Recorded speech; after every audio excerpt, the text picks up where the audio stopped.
হেলিকপ্টারের বিষয়ে আপনার হাইকোর্টে, মহামান্য হাইকোর্টে একটি রিট আছে। এই সংক্রান্তে ফৌজদারি মামলাও রুজু হয়েছে। আন্তর্জাতিক অপরাধ ট্রাইব্যুনালও এটা অনুসন্ধান করছে।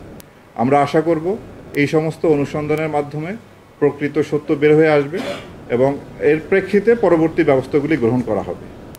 আর র্যাব বিলুপ্তির বিষয়ে আমি র্যাবে কর্মরত আছি। আমরা যতদিন দায়িত্বে পালন করব, র্যাবের আমাদের যে দায়িত্ব, সেই দায়িত্ব আমরা নিষ্ঠার সঙ্গে, আন্তরিকতার সঙ্গে পালন করব এবং এ ব্যাপারে সরকার যে সিদ্ধান্ত গ্রহণ করবে সেটাই শিরোধার্য। সরকারের সিদ্ধান্তের অপেক্ষা আমরা থাকি।